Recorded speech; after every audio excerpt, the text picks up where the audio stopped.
करेंगे CAI। CAI means computer assisted instruction. जैसे आप लोग देख रहे हैं, इसके नाम से ही पता चल रहा है कि जो ऐसे अनुदेशन जो कंप्यूटर में सहायक है। ठीक है, हम लोग जैसे आप लोगों ने प्रीवियस क्लासेस में प्रोग्राम इंस्ट्रक्शन को पढ़ा था प्रोग्राम इंस्ट्रक्शन को। तो प्रोग्राम इंस्ट्रक्शन में क्या होता था, अभिगमित अनुदेशन में एक ऐसी सामग्री तैयार की जाती थी, एक ऐसा जो कंटेंट है वो प्रिपेयर किया जाता था जो स्टूडेंट अपने पेज से जितनी उसकी गति है, ठीक है, जिस स्वगति से वो क्या करता था, अध्ययन करता था या नॉलेज को लेता था। ठीक है, तो जैसा स्टूडेंट का इंटेलिजेंस लेवल है वो उसके अकॉर्डिंग ही अटेम्प्ट करता था, और अगर उसको एक बार में चीज समझ में नहीं आ रही है, जो कंटेंट है समझ में नहीं आ रहा है, पॉइंट समझ में नहीं आ रहा, तो वो क्या करता था कि दोबारा उस जो कंटेंट है उसमें जाकर उसको समझने का प्रयास करता था, और उससे रिलेटेड ही उसे अभ्यास प्रश्न दिए जाते थे, उसे जो है क्वेश्चन दिए जाते थे, प्रैक्टिस क्वेश्चन दिए जाते थे। और अगर वो उस प्रैक्टिस क्वेश्चन को सॉल्व कर लेता था तो क्या होता था, आगे के स्टेप में चला जाता था। और अगर प्रैक्टिस क्वेश्चन को नहीं सॉल्व कर पाता था, कोई क्वेश्चन गलत होता था जिसका आंसर वो गलत देता था, तो वो क्या करता था कि नेक्स्ट उसमें स्टेप में नहीं जाके क्या होता था, पहले वाले स्टेप में रह जाता था, उस कंटेंट को दोबारा पढ़ता था, उस पॉइंट को दोबारा रिपीट करता था, और फिर उस प्रैक्टिस क्वेश्चन को सॉल्व करता था।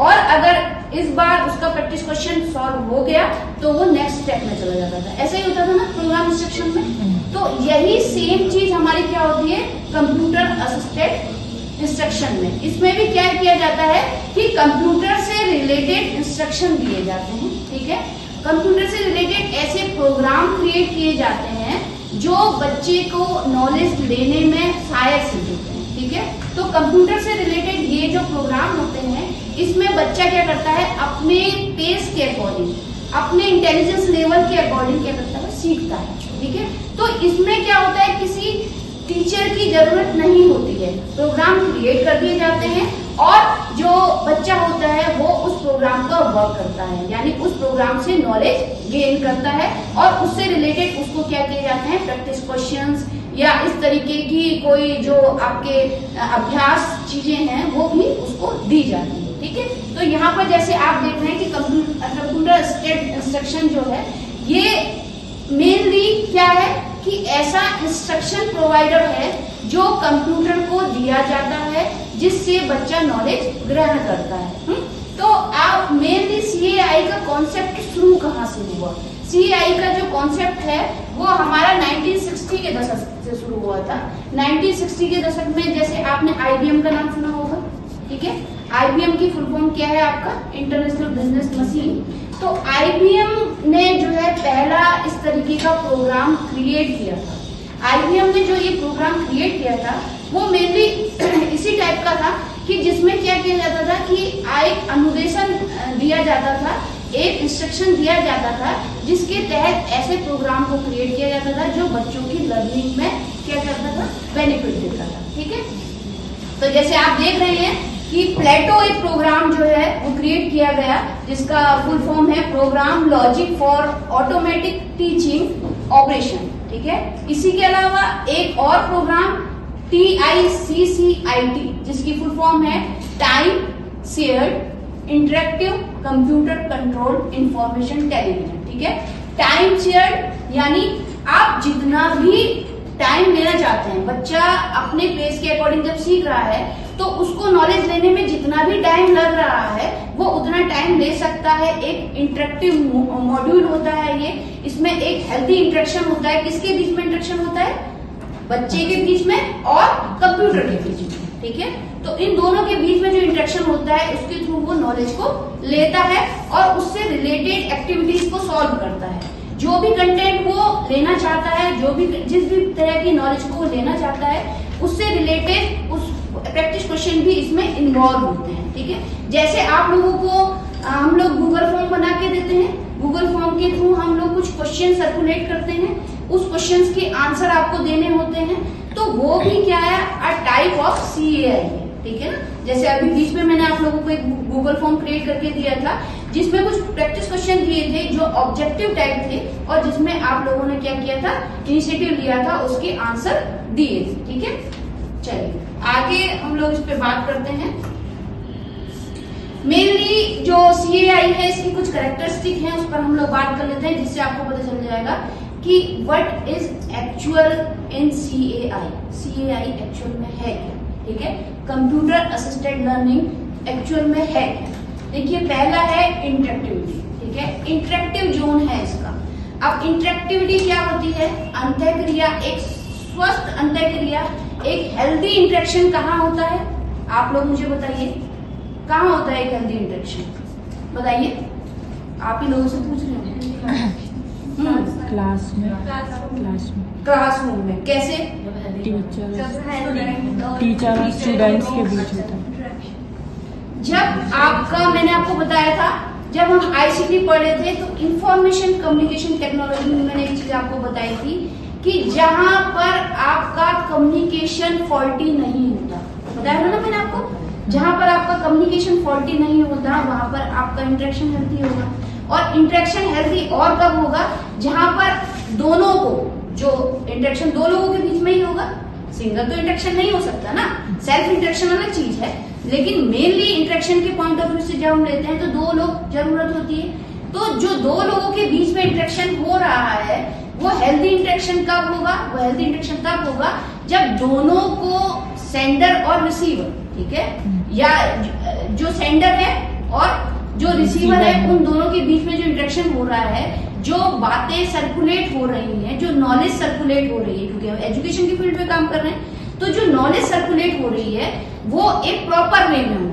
अगर वो फॉल्टी नहीं होगी, प्रॉपर वे में होगी, तो क्या होगा, जैसे मैं आपको CAI समझा रही हूँ और अगर आपको CAI सही वे में उसके पॉइंट समझ में आ रहे हैं, इट मीन्स क्या है, हमारा इंटरेक्शन क्या है, हेल्दी है।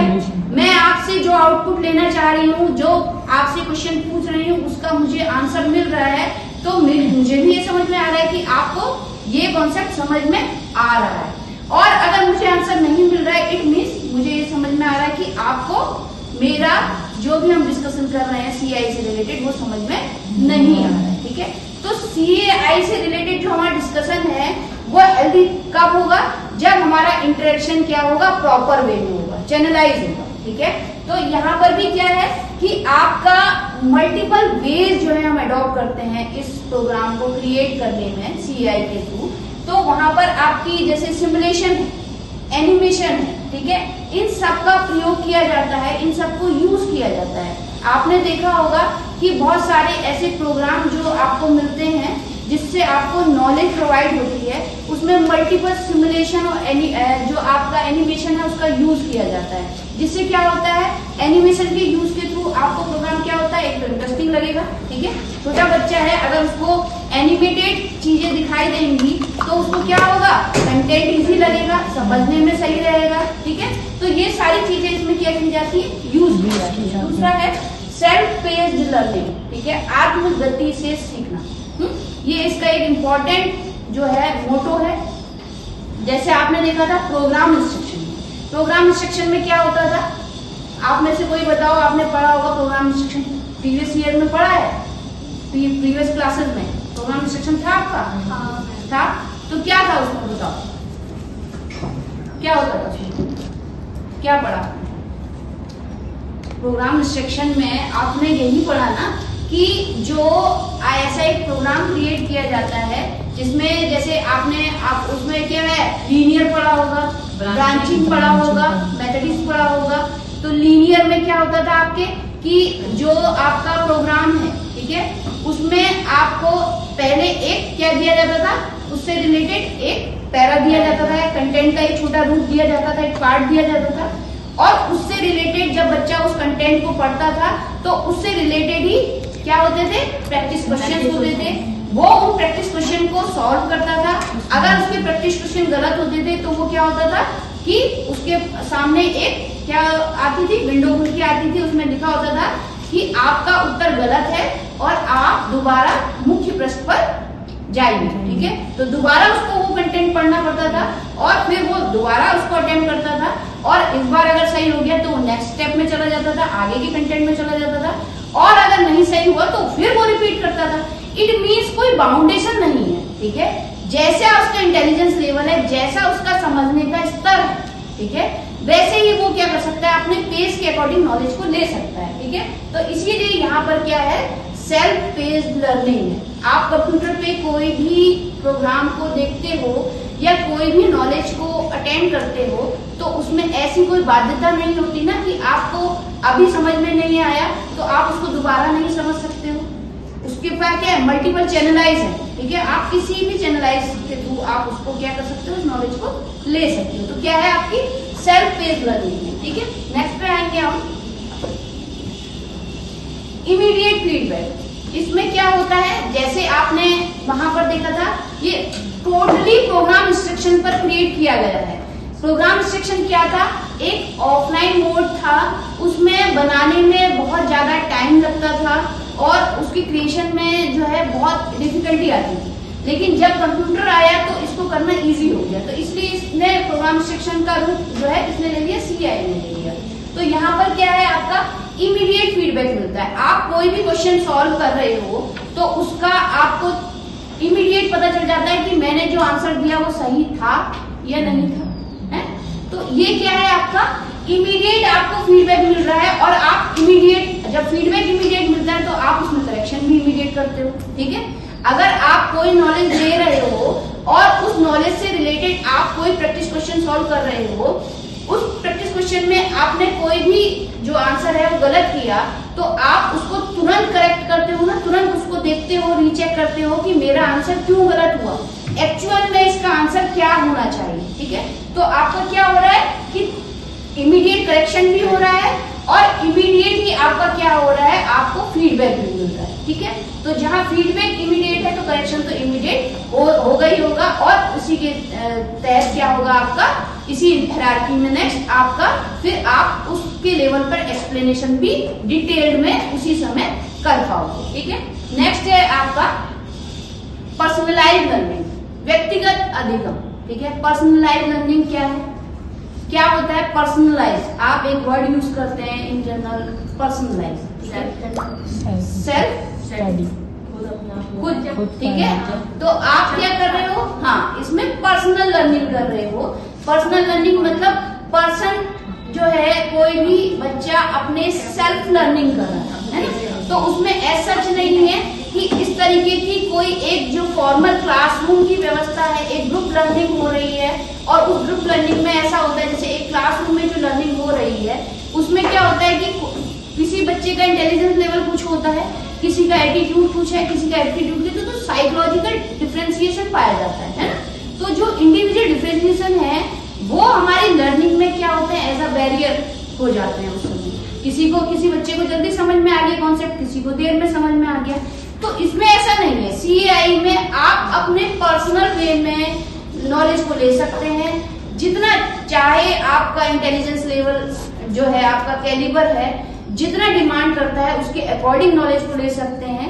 आप जितना चाहे टाइम लगाकर नॉलेज को ले सकते हैं।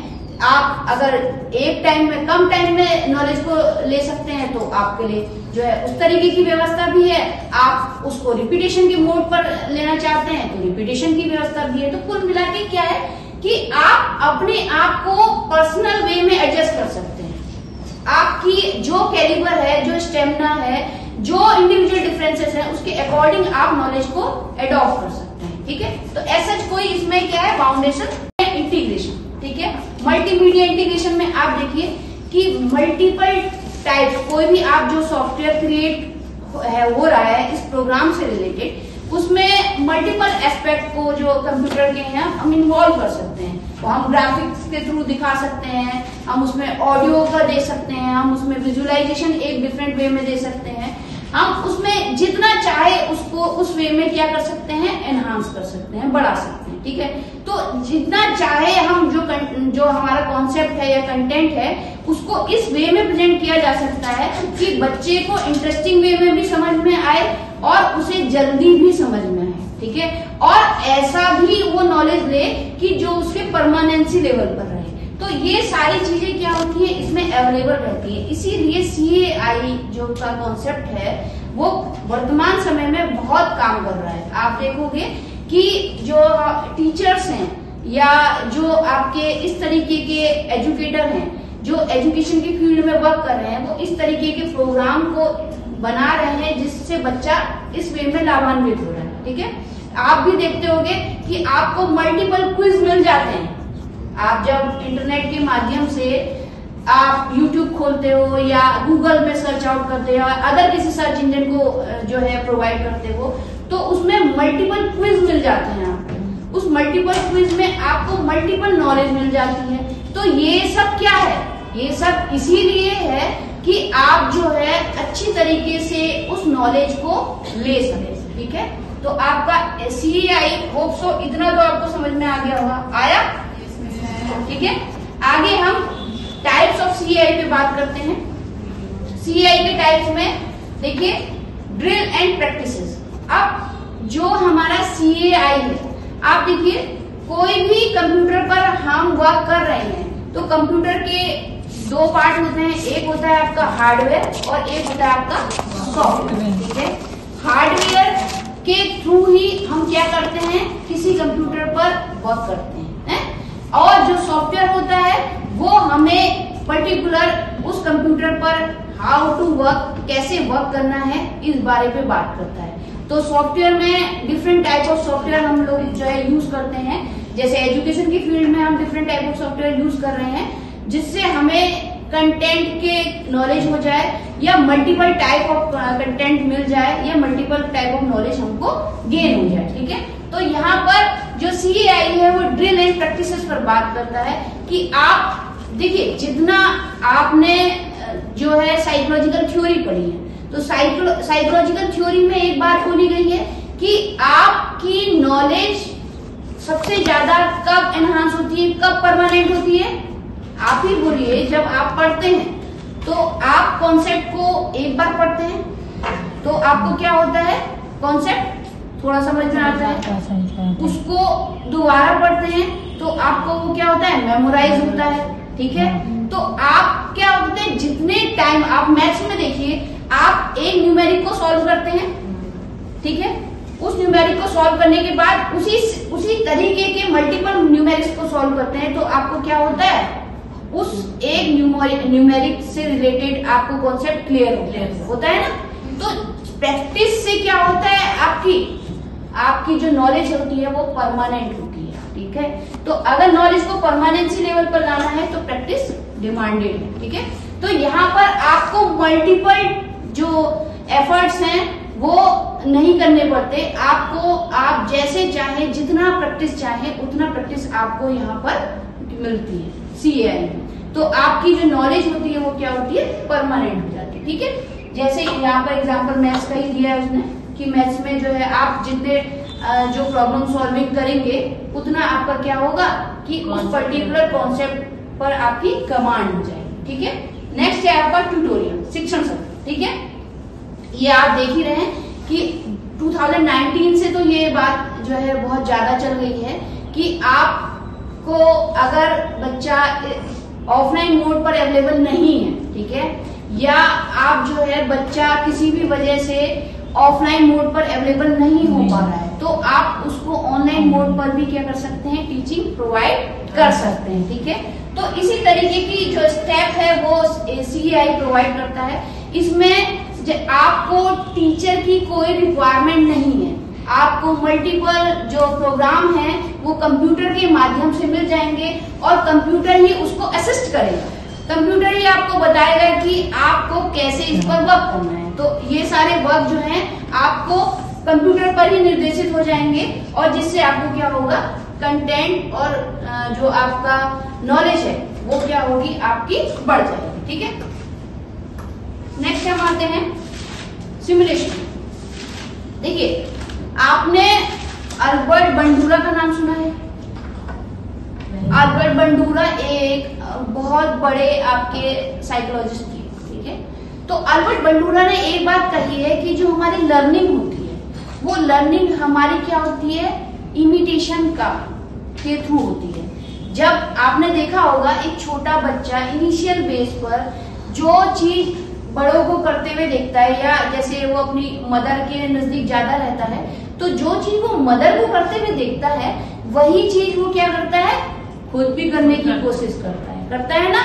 आप जो है जो एक्टिविटी करते हो वही बच्चा उसको क्या करता है, कहते हैं नकलची बंदर होता है, तो वो उसको करने की कोशिश करता है। तो यहाँ पर भी क्या है आपका कि आपको ऐसा वर्चुअल इन्वायरमेंट क्रिएट करके दिया जा रहा है CAI के माध्यम से, जहां आपकी ई लर्निंग को प्रमोट किया जा रहा है। ठीक है, तो आप जो चीजें हैं, जो कॉन्सेप्ट है, जो नॉलेज है, जो लेना चाहते हैं, उसको सिमुलेशन के थ्रू यहाँ पर एडॉप्ट कर सकते हैं। ठीक है, तो ये क्या करता है, सिमुलेशन का बहुत बड़ा पार्ट जो है CAI के रूप में हम देखने को मिलता है। यानी आपको बिल्कुल डिक्टो वही इन्वायरमेंट क्रिएट करके दिया जाता है जो इन्वायरमेंट एक फॉर्मल एजुकेशन को लेने के लिए जरूरी है, या जो एक फॉर्मल एजुकेशन को डेवलप करता है। ठीक है, तो वहां पर आपको वही इन्वायरमेंट क्रिएट करके दिया जाएगा और आप नॉलेज लोगे। ठीक है, नेक्स्ट है आपका प्रॉब्लम सॉल्विंग। ठीक है, प्रॉब्लम सॉल्विंग आपको पता है कि मल्टीपल जो आपके प्रोग्राम्स हैं वो CAI के माध्यम से अवेलेबल हैं, आपके इंटरनेट के माध्यम से। आप देखते हो कि जो है मल्टीपल क्विजेस आपको मिलते हैं, प्रैक्टिस जो आपके क्वेश्चंस हैं वो आपको मिलते हैं। जिस तरीके की भी नॉलेज आपको चाहिए, जिस तरीके का भी कंटेंट आपको चाहिए, वो सारा कंटेंट आपको अवेलेबल मिलता है और उससे रिलेटेड प्रैक्टिस क्वेश्चन भी मिलते हैं, क्विजेस भी मिलते हैं। तो ये क्या है, एक इम्पॉर्टेंट एस्पेक्ट है आपका इसका CAI। ठीक है, अब गेम बेस्ड लर्निंग पर हम लोग बात करते हैं।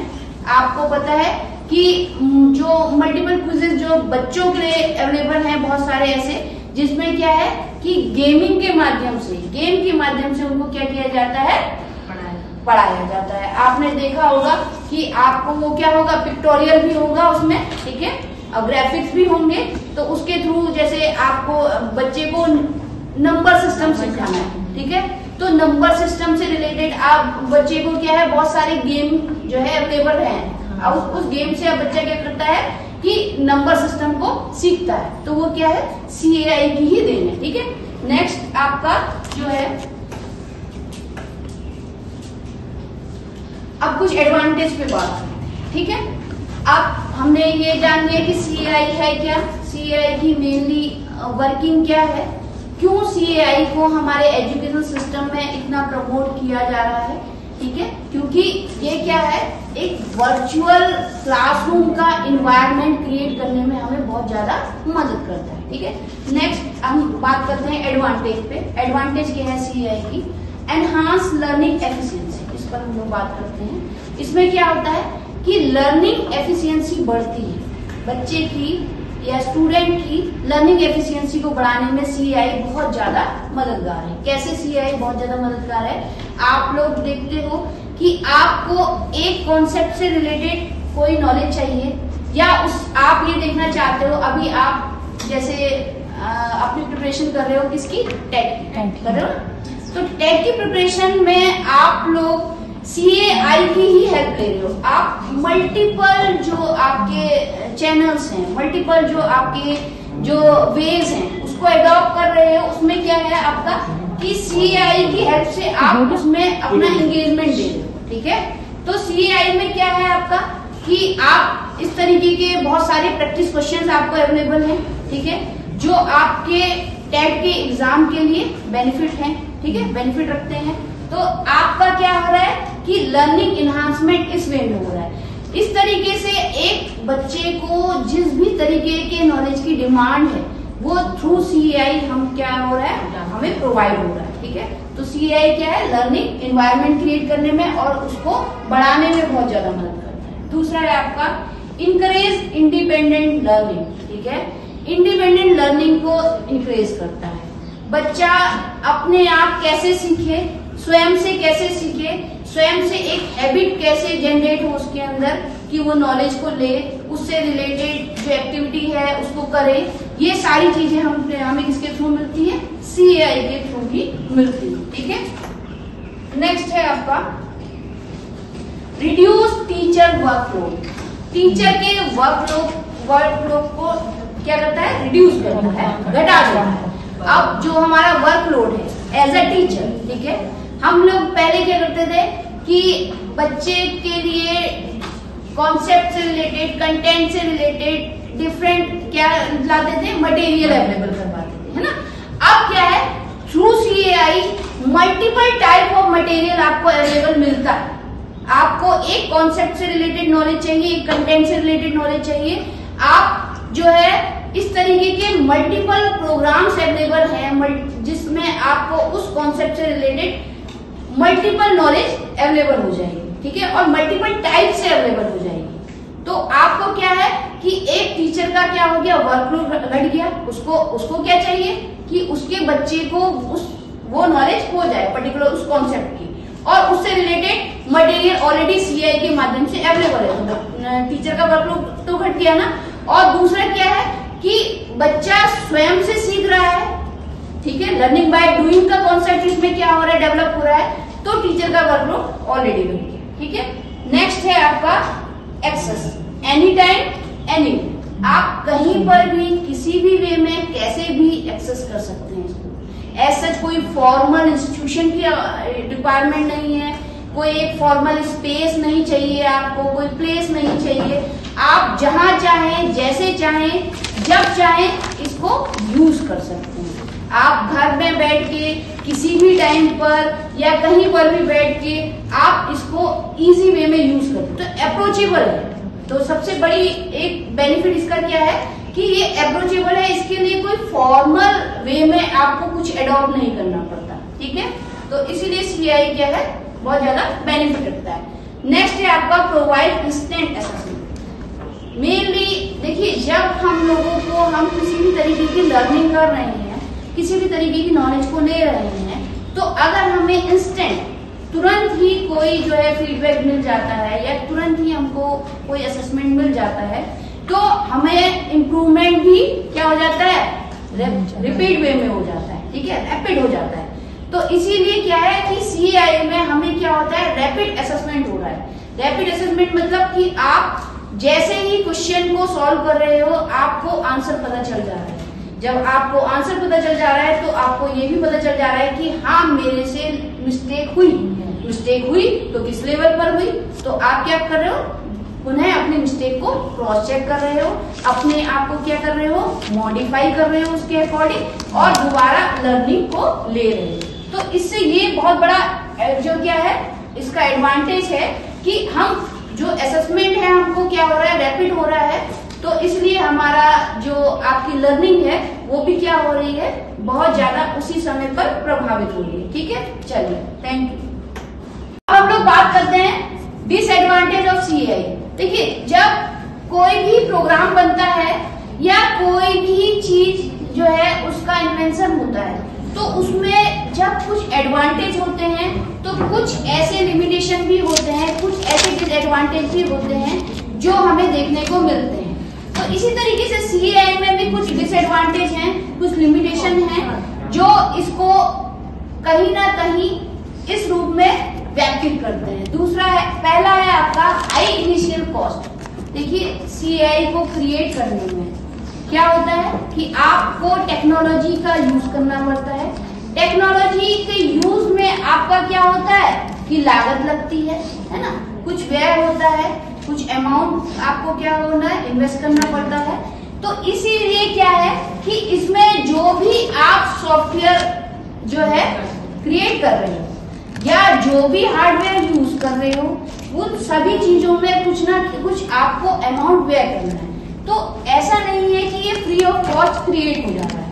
तो क्या है आपका कि इसमें हाई इनिशियल कॉस्ट लगती है, इसीलिए ये सबकी पहुंच में नहीं है, ठीक है। दूसरा है आपका लिमिटेड टीचर स्टूडेंट इंटरेक्शन। देखिए, टीचर और स्टूडेंट का इंटरेक्शन आज भी बहुत जरूरी है। जितनी हम लोगों ने डिस्टेंस लर्निंग को प्रमोट कर दिया, मल्टीपल लर्निंग सोर्सेज अवेलेबल है हमारे पास थ्रू टेक्नोलॉजी, बट अभी भी टीचर की इंपॉर्टेंस बनी हुई है। उसका मेन रीजन क्या है कि जो टीचर और स्टूडेंट के बीच में इंटरेक्शन होता है वो केवल एक नॉलेज को कल्टीवेट नहीं करता, वो वैल्यूज को भी कल्टीवेट करता है, वो एक डिसिप्लिन को कल्टीवेट करता है ना। तो इसीलिए क्या है कि आप अगर टीचर और स्टूडेंट के बीच में एक लिमिटेड इंटरेक्शन हो जाए या इंटरेक्शन जो है नाम मात्र का रह जाए, तो वो जो अदर कंपोनेंट है वो मिस आउट हो जाएंगे, है। तो तो इसलिए क्या है कि यहाँ पर जो टीचर स्टूडेंट का इंटरेक्शन है वो लिमिट में हो रहा है, उसमें क्या है वो बहुत कम हो रहा है। तो इसीलिए वो जो वैल्यूज की हम लोग बात करते हैं वो यहाँ पर क्या हो रही है, कहीं मिस हो जा रही है। ठीक है, चलो नेक्स्ट है आपका टेक्नोलॉजी डिपेंडेंसी। टेक्नोलॉजी डिपेंडेंसी आपने देखा कि अब जैसे हम लोग पहले क्या होता था, हम लोगों की जो एज अ स्टूडेंट हम देखते थे कि जो आपका वोकेबलरी अच्छी होती थी, हैंड राइटिंग अच्छी होती थी, सेंटेंस फ्रेमिंग बहुत अच्छी होती थी।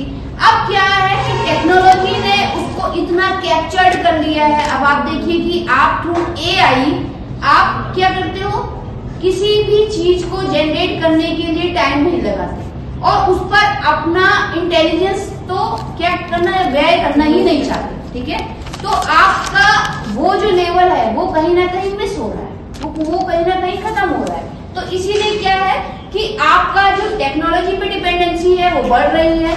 आप विदाउट टेक्नोलॉजी अपने आप को एक दिन भी सरवाइव करने की कंडीशन में नहीं रहते। इवन हमारा जो फोन है जिसे हम जो है एक सेकंड भी अपने आप से दूर नहीं रख पाते, है ना। तो हम विदाउट फोन हमें लगता है कि पता नहीं क्या हमारे जीवन से छूट रहा है ना। तो ये क्या है, हमारी टेक्नोलॉजी की डिपेंडेंसी है। अब इसके अलावा देखिए रिस्क ऑफ डिस्ट्रैक्शन, ध्यान भटकने का जो जोखिम है वो सबसे ज्यादा बना रहता है। बच्चा जब टेक्नोलॉजी में इन्वॉल्व हो रहा है तो वो सही चीजों में भी इन्वॉल्व हो रहा है, उसके साथ साथ गलत चीजों में भी इन्वॉल्व हो रहा है। ठीक है, इस तरीके का कोई रिस्ट्रिक्शन मॉड्यूल अवेलेबल नहीं है जिससे जो बच्चा है वो गलत चीजों में इन्वॉल्व ना हो। तो जब कोई चीज हमको बहुत सारे बेनिफिट दे रही है तो कहीं नहीं कहीं उसके क्या हो रहा है, कुछ ऐसे नुकसान भी हैं, कुछ ऐसे एस्पेक्ट भी हैं जो हमारे लाइफ को कहीं ना कहीं इस वे में प्रभावित कर रहे हैं। ठीक है, तो आपकी जैसे आप देखते हो कि बच्चा गेमिंग वगैरह में इन्वॉल्व रहता है तो उससे क्या हो रहा है कि सोशल कनेक्शन उसका छूटता जा रहा है। ठीक है, चलिए नेक्स्ट आपका अब कंक्लूजन पे हम लोग बात करते हैं कि AI है तो बहुत अच्छी टेक्निक, ठीक है, सॉरी CI है तो बहुत अच्छी टेक्निक, बट कहीं ना कहीं इसमें क्या है कि कुछ लिमिटेशन है। अगर हम टेक्नोलॉजी को यूज कर रहे हैं लेकिन टेक्नोलॉजी को एक लिमिटेड वे में यूज नहीं करते हैं तो क्या होता है कि हम फुली डिपेंडेंट हो जाते हैं। और जब हम किसी भी चीज पर फुली डिपेंडेंट हो जाते हैं तो उस चीज के ना होने पर हम अपने आप को बिल्कुल क्या मानते हैं, अधूरा मानते हैं, है ना। तो इसीलिए क्या है कि CI हमारी नॉलेज गेनिंग के लिए एक महत्वपूर्ण एस्पेक्ट तो साबित हो ही रहा है। इससे हम किसी भी समय पर किसी भी तरीके से कैसे भी किसी भी अवस्था में किसी भी सिचुएशन में विदाउट एनी फॉर्मल वे हम इससे बहुत ज्यादा नॉलेज को ले सकते हैं और मल्टीपल वेज में ले सकते हैं। लेकिन कहीं ना कहीं एक लिमिटेशन जो इसकी दिखती है वो यही है कि टीचर और स्टूडेंट का इंटरेक्शन जो है वो लिमिटेड हो रहा है, जिसकी वजह से जो और एस्पेक्ट हैं इसके वो कहीं धूमिल हो। Thank you.